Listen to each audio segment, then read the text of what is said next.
नमस्कार साथियों, मैं रोहित मुकुल प्रगति पथ चैनल में आपका तहे दिल से स्वागत करता हूं। आइए, हम लोग गवर्नर जनरल पढ़ रहे थे और हम लोग देख रहे हैं भारत के गवर्नर जनरल। तो आज हम लोग क्लास देखेंगे 24। आइए हम लोग देखते हैं कहां तक हम लोग पढ़ लिए थे। हार्डिंग तक पढ़ लिए थे और 1848 से 56 तक लॉर्ड डलहौजी आएंगे। डलहौजी ने बहुत सारे अच्छे काम किए और एक बुरा काम किया है, राज्य हड़प नीति को लाता है। डलहौजी ने राज्य हड़प नीति कैसे लाया? तो गोद निषेध 1848 में लाता है। गोद निषेध पर क्या करता है? प्रथा को समाप्त कर देता है। यानी गोद निषेध क्या कहा जाएगा? तो जिसका जो राजा का पुत्र नहीं होता था तो उसके उत्तराधिकारी के लिए वो क्या करते थे? किसी को गोद ले लेते थे और उसे ही क्या बना देते थे? उत्तराधिकारी बना देते थे। इस परंपरा को क्या किया? स्वतः समाप्त किया। कहा कि ये लीगल रूप से नहीं है। और उसको क्या करता था? उस क्षेत्र को ब्रिटिश ईस्ट इंडिया कंपनी अपने में मिला देता था, यानी राज्य को हड़प लेता था। इसीलिए गोद निषेध प्रथा को क्या कहा जाता है? राज्य हड़प नीति भी कहा जाता है, या इसको एक और नाम से जाना जाता है, व्यापगत सिद्धांत। व्यापगत सिद्धांत या इसे डॉक्ट्रिन ऑफ लैप्स भी कहा जाता है। यह आते आते यानी 1848 में इसको लाते हैं और सबसे पहला शिकार किसको बनाते हैं? सतारा को बनाते हैं। याद रखिएगा, 1848 में सतारा को क्या करते हैं? उनका वहां का जो राजा रहते हैं उनका कोई वंशज नहीं था और वो क्या करते हैं? सतारा को डलहौजी मिला लेता है अपने में। उसके बाद धार्मिक अयोग्यता अधिनियम 1850 में लाता है। ये क्या है? धार्मिक अयोग्यता यानी कि धर्म से अयोग्य लोग मान रहे थे, जो हिंदू धर्म या अन्य धर्म, सिख मुस्लिम धर्म को छोड़ करके अधिकतर देखिएगा उस समय क्रिश्चियन धर्म को क्या किया जाने लगा? बढ़ावा दिया जाने लगा। तो जो प्रोत्साहित होकर क्रिश्चियन बन जाते थे तो होता क्या था कि उसके पैतृक संपत्ति में हिस्सा नहीं दिया जाता था, जिसके चलते डर से बहुत कम लोग ईसाई धर्म को क्या करते थे? मानते थे। ईसाई धर्म को बढ़ावा देने के लिए डलहौजी ने क्या किया कि मानो कोई दिक्कत नहीं है, तुम्हारा पैतृक संपत्ति क्या है? सुरक्षित है। उसी को धार्मिक अयोग्यता अधिनियम 1850 लाया है, जिसके अंतर्गत जो व्यक्ति अपना धर्म परिवर्तन करके कोई दूसरा धर्म यानी कि ईसाई को मान लेता था तो उसमें देखिएगा कि उसको पैतृक संपत्ति में क्या मिल जाता है? हिस्सा मिल जाता है। आगे देखिएगा कि 1853 में एक बहुत बड़ा काम किया, जो आज हम लोग रेल सेवा का आनंद उठा रहे हैं, वो इन्होंने ही लाया था।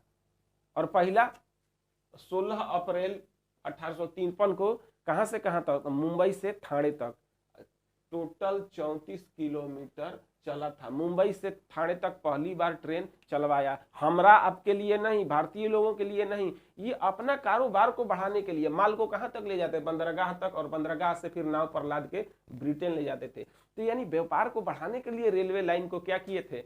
ये सेवा को बहाल किए हुए थे। तो इस तरह से आगे देखिएगा, डाक सेवा 1854 में डाक सेवा को क्या करते हैं? प्रारंभ करते हैं। और 2 पैसा का टिकट उस समय लगता है। स्टार्टिंग में 2 पैसा का टिकट डाक सेवा में था। जो डाक सेवा हम लोग का है, बात अलग है कि आज के डेट में चिट्ठी उठी नहीं चलता है, क्योंकि अब तो व्हाट्सएप आ गया, ऑनलाइन आदमी फोटो देख के आए, की हाल है, ठीक है, हाँ, बतियाते रहता है। जहां है आप वहां आप देख सकते हैं। लेकिन उस समय नहीं था, संदेश का माध्यम नहीं था, इसलिए डाक सेवा का 1854 में। और एक और काम 1854 में किया है जो काफी बार एग्जाम में पूछा जाता है, वुड डिस्पैच को लाया है। ये क्या था? वुड डिस्पैच क्या था? इसे आधुनिक शिक्षा का मैग्ना कार्टा कहा जाता है। ये शिक्षा से संबंधित है वुड डिस्पैच, जो कि हम लोग वर्तमान में जो शिक्षा देख रहे हैं पद्धति, वो उसी समय के वुड डिस्पैच के द्वारा डलहौजी ही लाया था। अंग्रेजी पढ़ना, खास करके उसमें अंग्रेजी को बल दिया जाता है।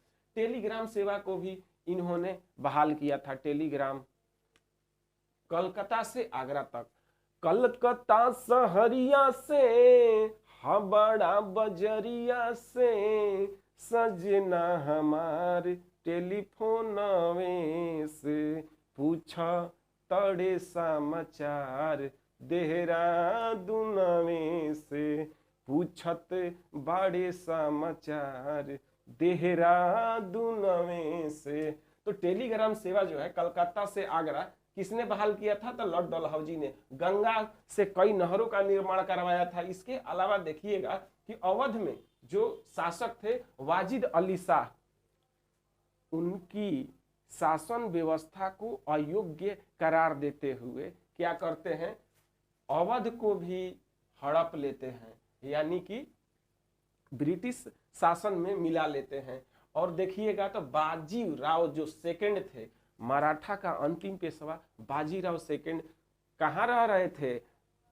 पेंशन मिल रहा था कानपुर के पास बिठूर नामक स्थान पर, वहां रहते थे। और इनका जो पुत्र रहता है नाना साहेब, दत्तक पुत्र, गोद लिया हुआ पुत्र, उनका पेंशन भी क्या हो जाता है? बंद हो जाता है। नाना साहब का पेंशन, नाना साहब का पेंशन बंद हो जाता है। पेंशन के लिए बहुत भागा भागी करते हैं। वही नाना साहब क्या किए हैं? 1857 के विद्रोह में अपने गुस्सा को अंग्रेजों के प्रति इजहार किए हुए हैं कि पेंशन नहीं न दे रहा था। 8 लाख इनको पेंशन मिल रहा था बाजीराव सेकंड को, लेकिन इनके अंतिम पेशवा बोला था अंग्रेज के हम तुम आपको मानेंगे, लेकिन उसके बाद नाना साहेब जो गोद लिए हुए पुत्र थे उनको लोग नहीं माना था। क्यों? गोद निषेध प्रथा के तहत इनको नहीं माना गया पेशवा। ये पेशवा या पेंशन के लिए लड़ते रहे, लेकिन फिर भी इनको पेंशन नहीं दिया जाता है। लॉर्ड डलहौजी को याद करिए। गोद निषेध खास करके डॉक्ट्रिन ऑफ लेप्स के नाम से जाना जाता है, या व्याप्तम सिद्धांत के नाम से व्यापगत सिद्धांत के नाम से जाना जाता है। धार्मिक अयोग्यता, यानी कि बताइए दिए कि जो दूसरे धर्म में लोग चले जाते थे फिर भी उनकी पैतृक संपत्ति में हिस्से क्या होती थी? बनी रहती थी। रेल सेवा को 53 में, 54 में डाक सेवा और गुड डिस्पैच को तो घोर के पी लीजिए 3 टाइम, सुबह शाम दोपहरिया। टेलीग्राम सेवा में कलकत्ता से आगरा तक ये क्या किए थे? सेवा बहाल किए हुए थे। गंगा में नहर। वाजिद अली शाह अवध के नवाब पर कुशासन का आरोप लगा करके अवध को क्या कर लेते हैं? हड़प लेते हैं। बाजीराव के पुत्र नाना साहब को पेंशन बंद कर देते हैं। इस तरह से आइएगा अगला बादशाह लॉर्ड कैनिंग आते हैं। कैनिंग ने कई काम किए, ऐसा देखा जाता है। ये 56 से 62 तक, 1856 से 62 तक इनका कार्यकाल है। आवते आवते पहला विधवा पुनर्विवाह अधिनियम को पारित करते हैं। किनके सहयोग से? ईश्वर चंद्र विद्यासागर कोलकाता वाले। विधवा पुनर्विवाह को किसने बढ़ावा दिया था? तो याद करिए, आए हुए थे अल्बुकर्क। अल्बुकर्क कौन थे? तो पुर्तगाली का द्वितीय गवर्नर अल्बुकर्क ने क्या किया है? अल्बुकर्क ने विधवाओं को पुनर्विवाह के लिए मान्यता दिए हुए हैं, लेकिन उस समय लीगल रूप से नहीं, वो अपने लोगों को प्रोत्साहित करते हैं। यहाँ ईसाई धर्म का प्रचार प्रसार बढ़ाने के लिए, एक रिलेशन संबंध स्थापित करने के लिए, लेकिन लीगल रूप से कहिएगा विधवा पुनर्विवाह तो ईश्वर चंद्र विद्यासागर के द्वारा कब? तो 1856 में लॉर्ड कैनिंग के कार्यकाल में पारित होता है विधवा पुनर्विवाह। और उसी समय आपको सेना भर्ती अधिनियम भी आता है। सेना भर्ती अधिनियम क्या है? तो सेना में भर्ती जो भी लोग होता था उसके वेशभूषा को क्या कर, हुलिया को पूरी तरह से चेंज कर दिया जाता था, यानी कि एक ड्रेस कोड वगैरह जो भी है वो दिया जाता था। जो आज भी जो देखने को मिलता है अच्छी चीज है, एक चीज समानता को स्थापित करता है। इनके कार्यकाल में 1857 में सिपाही विद्रोह होता है, और सिपाही विद्रोह जो है भारत का प्रथम स्वतंत्रता संग्राम कहा जाता है। सबसे बड़ी घटना सिपाही विद्रोह लॉर्ड कैनिंग के कार्यकाल में। तो याद रखिए, सिपाही विद्रोह और विधवा पुनर्विवाह ईश्वर चंद्र विद्यासागर के सहयोग से 56 में, सिपाही विद्रोह 57 में, और इन्हीं के कार्यकाल में सिपाही विद्रोह को ये दमन करने में क्या रहते हैं? कुचलने में सफल रहते हैं। और तुरंत सिपाही विद्रोह के समाप्त होते होते 1858 में ब्रिटेन की महारानी विक्टोरिया फर्स्ट का घोषणा पत्र आता है, और उस घोषणा पत्र को इलाहाबाद में जाके कैनिंग क्या करते हैं? पढ़ते हैं। रामगढ़ में जाओ, ऐने पन्ना पलट के देखते हैं तो बसंती के पीछे पिस्तौल नचाया। ऐसा कुछ नहीं लिखा था घोषणा पत्र में। क्या लिखा था कि जो अब कंपनी भारत में शासन कर रही है, अब कंपनी शासन नहीं करेगी। शासन कौन करेगा? डायरेक्ट ब्रिटेन के जो हेड ताज है, क्राउन है, उसका अब शासन भारत में करेगा। कैसे? तो उसके लिए उन्होंने दो परिवर्तन किए। पहला नंबर कि भारत का जो गवर्नर जनरल है उस पद को चेंज करके भारत का वायसराय बना दिया गया। याद रखिए, भारत का गवर्नर जनरल का जो पद है उसको क्या बना दिया गया, भारत का वायसराय।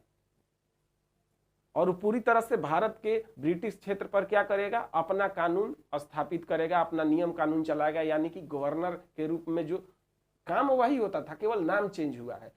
एक काम और, वो रिपोर्ट किसको करेगा, अब यहाँ रिपोर्ट नहीं, कंपनी की रिपोर्ट नहीं करेगा वायसराय, वायसराय रिपोर्ट करेगा वहां ताज को, जो ब्रिटेन में ताज बैठा हुआ है क्राउन, उसको रिपोर्ट करेगा। और उसके लिए ब्रिटेन में एक और भारत सचिव का पद भी डेवलप किया गया था। ब्रिटेन के जो सीनेट था, संसद जिसको बोल सकते हैं, संसद में एक कैबिनेट मंत्री के रूप में एक सदस्य होते थे, उस पद का नाम था भारत सचिव का पद बनाया गया था इसी अधिनियम के तहत। तो भारत सचिव और भारत का वायसराय, ये दोनों लोग मिलकर के क्राउन को क्या करते थे, यहाँ के सिचुएशन के बारे में रिपोर्ट डायरेक्ट देते थे। यानी कंपनी को पूरी तरह से समाप्त कर दिया गया है, शासन व्यवस्था में भी और अपने व्यापार में भी समाप्त कर दिया जाता है। कब, 1857 के विद्रोह के बाद जो आता है 1858 में भारत सरकार अधिनियम, उसमें समाप्त कर दिया जाता है। और 1861 में देखिएगा, 1861 में देखिएगा तो हाई कोर्ट अधिनियम पारित होकर के आता है, जिसके तहत 1862 में 3 गो हाई कोर्ट की स्थापना होता है, कोलकाता, मद्रास में और बंबई में। Kolkata high court, Madras high court और बंबई हाई कोर्ट 1862 में जो स्थापित हुआ है वो 1861 के अधिनियम से। तो अधिनियम कब आया था, तो इन्हीं के कार्यकाल में आया था। याद करिए, जो क्वेश्चन आता है बार बार कि महारानी विक्टोरिया के घोषणा पत्र को किसने पढ़ा, तो कैनिंग ने पढ़ा। कहां पर, तो इलाहाबाद में। ये चीज को एकदम रट लीजिए। और उसमें क्या लिखा था, भारत के गवर्नर जनरल को अब क्या बना दिया जाएगा, तो भारत का वायसराय बना दिया जाएगा। और ब्रिटेन में एक भारत का सचिव पद बनाया जाएगा। कंपनी अब भारत में शासन नहीं करेगी, कंपनी को पूर्णतः समाप्त कर दिया गया। और वायसराय और भारत का सचिव जो है डायरेक्ट रिपोर्ट किसको करेगा, तो क्राउन को, ब्रिटेन के क्राउन को रिपोर्ट करेगा। और आगे अगला देखिएगा गवर्नर के रूप में, तो सर जॉन लॉरेंस आते हैं। लॉरेंस 63 से 69 तक, 1863 से 69 तक। और इनके समय में यूरोप से लेकर के भारत तक टेलीग्राम का क्या किया गया था, सेवा प्रारंभ किया गया था। पहली बार यूरोप से लेकर के भारत तक टेलीग्राम की लॉरेंस के समय में। अगला मेयो आते हैं। मेयो रहते हैं आपको 69 से 72 तक, 1869 से 72 तक। अब 72 में एक बहुत अच्छा काम किए हैं। 1872 में याद कर लीजिए, रट लीजिए, पहली बार भारत में जनगणना किसने करवाया, तो मेयो के काल में हुआ, लॉर्ड मेयो। यह कुछ ही क्षेत्र पर जो है कि जनगणना होती है, भारत के संपूर्ण क्षेत्र में नहीं होती है। लेकिन अगला जो होगा 81 में, 1881 में, वो पूरी तरह से 10-10 साल के लिए रेगुलर कर दिया जाता है। तो नियमित रूप से पूछेगा तो उसमें आपका दूसरा होगा। लेकिन पहली बार पूछेगा जनगणना तब मेयो के काल में, हाँ 1872 में। और मेयो जो थे ना, मेडिकल कॉलेज की स्थापना वो किए थे अजमेर में। अजमेर में ही इनका हत्या एक अफगानी युवक गोली मार के कर देता है। और वहीं पर अजमेर में इनका क्या है, स्मारक है। तो पहली बार पूछेगा तो क्या मारिएगा, मेयो, जनगणना कराने वाला 1872 में पहली बार मेयो है। अगला हम लोग देखेंगे लॉर्ड लिटन। लॉर्ड लिटन जो है काफी इंपॉर्टेंट, इनसे भी क्वेश्चन आता है। ये 1876 से 4 साल तक 80 तक रहे थे, 1876 से 80 तक। और देखिएगा सबसे VVI question, vernacular press act किसने पारित किया। वर्नाकुलर प्रेस एक्ट 1878 में पारित किए हुए हैं, जिसे मुंह बंद करने वाला अधिनियम भी कहा जाता है। ऐसा क्यों, क्योंकि वर्नाकुलर जो था, ऐसा प्रेस जो है वही जो था क्रांतिकारी गतिविधियों को पैदा कर सकता था, जिसके चलते इन लोगों को डर था कि शायद भारत के लोग हमारे खिलाफ खड़ा ना हो जाए। इसलिए उस तरह से पत्र पत्रिका जो लोगों को उकसाने का काम करता था, वैसे पत्र पत्रिका पर रोक लगा देता है, सब पर नहीं लगाता है। जो क्रांतिकारी गतिविधियां संलिप्त था उस पर लगा देता था। तो 1778 में वर्नाकुलर प्रेस एक्ट किसके काल में आया था? लीटन, लिटी वाला याद रखिए, वर्नाकुलर प्रेस एक्ट लाया हुआ है। और इसी को अगला जो गवर्नर आएंगे लॉर्ड रिपन, रिपन उनका नाम रहेगा। रिपन ने क्या किया है कि वर्नाकुलर प्रेस एक्ट को क्या किए हैं? समाप्त कर दिए हैं। तो लीटन जो है वर्नाकुलर प्रेस एक्ट लागू करते हैं और रिपन जो है वर्नाकुलर प्रेस एक्ट को समाप्त करते हैं। यही नहीं, इंडियन आर्म्स एक्ट भी इन्होंने लाया है लीटन ने, और समाप्त किसने किया है? रिपन ने समाप्त किया है। लागू किसने किया है? लीटन ने। इंडियन आर्म्स एक्ट क्या था? तो भारतीय लोगों के पास अस्त्र रखने के लिए क्या किया गया था? जो लाइसेंस दिया जाता है वो बाध्य कर दिया गया था, लाइसेंस नहीं दिया जा रहा था। लेकिन रिपन जो आते हैं इस चीज को क्या करते हैं? वर्नाकुलर प्रेस एक्ट और इंडियन आर्म्स एक्ट दोनों स्वतः समाप्त कर देते हैं। एक क्वेश्चन आता है कि वर्नाकुलर प्रेस एक्ट आने से कौन सा ऐसा पत्रिका है, समाचार पत्र है जो रातों रात अपना जो भाषा था इंग्लिश में चेंज कर दिया था? तो याद रखिएगा, अमृत बाजार पत्रिका, जिसके संपादक कौन थे? मोतीलाल घोष और शिशिर घोष थे। मोतीलाल घोष और शिशिर घोष संपादक थे। अमृत बाजार पत्रिका ने क्या किया? अपना रातों रात भाषा को चेंज करके इंग्लिश में कर दिया था। और इसका जो है हलाल कौन हुआ, यानी मुर्गा कौन बन गया? वर्नाकुलर प्रेस एक्ट के ईश्वर चंद्र विद्यासागर संपादक थे। सोम प्रकाश पत्रिका का इसका भेंट चढ़ गया, इन पर पूरी तरह से रोक लग गया। अकाल आयोग का एक गठन हुआ है लॉर्ड लीटन के समय में। लिटी वाला नाम जो है, इनके समय में अकाल आयोग का गठन किया गया। किसकी सहायता से? रिचर्ड ऑस्ट्रेची की सहायता से। और याद रखिएगा, लीटन के समय में जो लिटी वाले हैं, दिल्ली दरबार का प्रथम आयोजन 77 में 1 जनवरी 1877 को इन्हीं के कार्यकाल में किया जाता है। दिल्ली दरबार 3 बार, पहला दिल्ली दरबार 1877 में, दूसरा बार 1911 में, और तीसरा बार कितना में? तो 21 में होगा।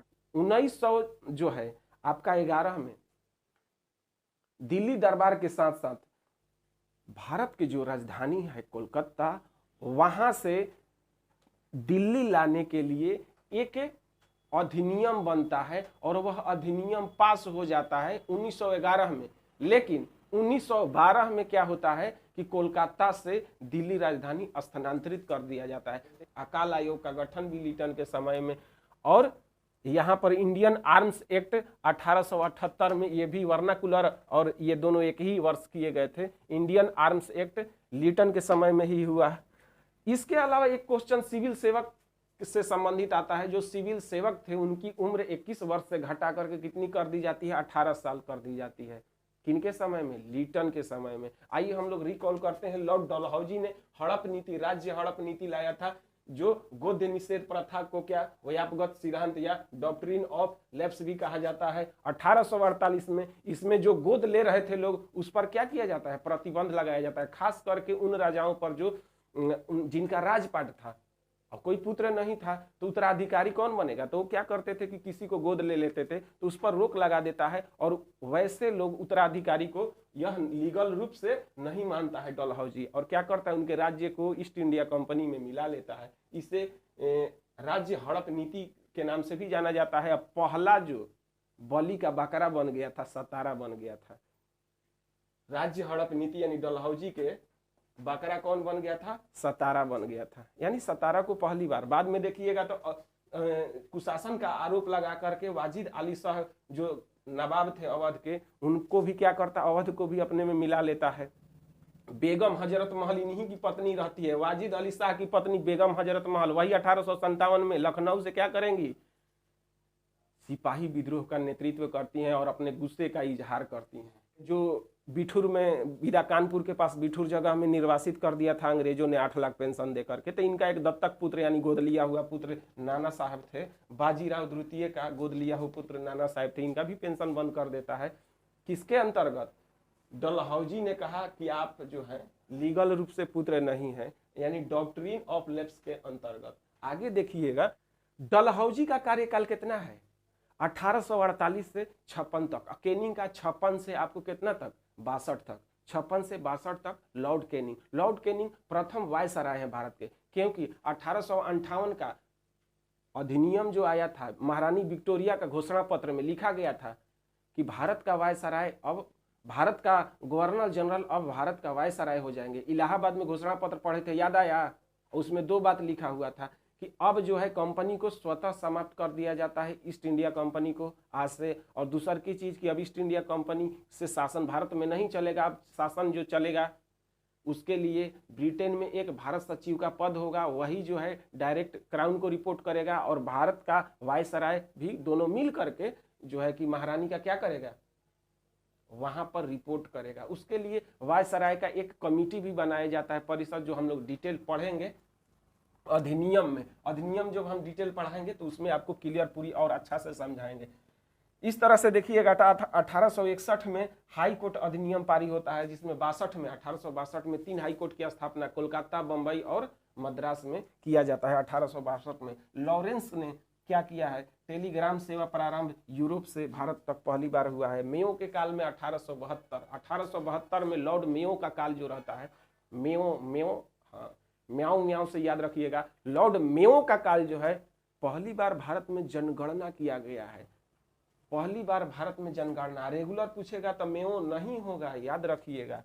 लीटन के समय में वर्नाकुलर प्रेस एक्ट 1878, 1878 में वर्नाकुलर प्रेस एक्ट पर क्या करते हैं, लागू कर देते हैं। और समाप्त कौन करेंगे, वर्नाकुलर प्रेस एक्ट को रिपन करेंगे। रिपन जस्ट इनके बाद आएंगे, अगला क्लास में इसी तरह से बने रहिएगा।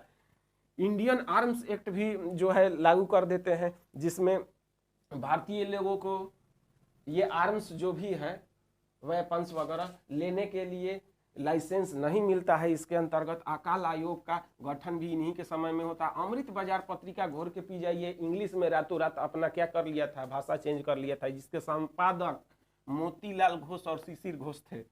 दिल्ली दरबार लीटन के टाइम में हुआ था। लीटन के समय में पहली बार दिल्ली दरबार का गठन 77 में 1 जनवरी 1877 को हुआ। द्वितीय दिल्ली दरबार 1911 में, और 1911 में ही याद रखिए क्या किया गया था, तो कोलकाता से दिल्ली भारत की राजधानी के लिए घोषणा पत्र जारी कर दिया गया था। इस बिल को पारित कर दिया गया था 1911 में, और 1912 में कोलकाता से राजधानी दिल्ली स्थानांतरित कर दिया जाता है। इसके अलावा देखिएगा तो दिल्ली दरबार थर्ड जो होता है 1922 में होता है। और सिविल सेवा का उम्र जो है 21 वर्ष से 18 वर्ष लीटन, और सिविल सेवा के नींव किसने रखा था, तो कॉर्नवालिस ने रखा था। इसी तरह से क्लास में बने रहिए। क्लास कैसा लगता है जरूर बताएं कमेंट में। और पूरी तरह से सारे गवर्नर जनरल मैं पढ़ा रहा हूं। आप 21-22 क्लास नहीं देखे हैं, 23 तो जाइए प्लेलिस्ट में, आप सर्च करिए हिस्ट्री भाई रोहित मुकुल, उसमें आपको आ जाएगा मेरा वीडियो, या आप प्लेलिस्ट में प्रगति पथ चैनल का प्लेलिस्ट में जाइए, आप देखिएगा और उसको याद कीजिए। यही सब तो क्वेश्चन आता है, आप धुआं उड़ा के रख दीजिएगा, एग्जाम में एक क्वेश्चन छूटेगा उठेगा नहीं। अरे केवल रट ना लीजिए, एक बार केवल आप बैठ के इत्मीनान से रट लीजिए, यही सब क्वेश्चन आता है। मैं वही चीज आपको पढ़ा रहा हूँ, अनर्गल चीज नहीं पढ़ा रहे हैं। पढ़ने के लिए तो इतिहास में बहुत सारा चीज है, लेकिन क्रीम निकाल निकाल के आपको पेश कर रहा हूँ। तो इसी तरह से आपका मेरा क्लास कैसा लगता है जरूर बताएं। और चैनल को सब्सक्राइब नहीं किए हैं तो सब्सक्राइब कर लीजिएगा, बेल आइकन को भी दबा लीजिएगा, ताकि आपको नोटिफिकेशन जो है मेरा वीडियो का मिलता रहे। जय हिंद, जय भारत।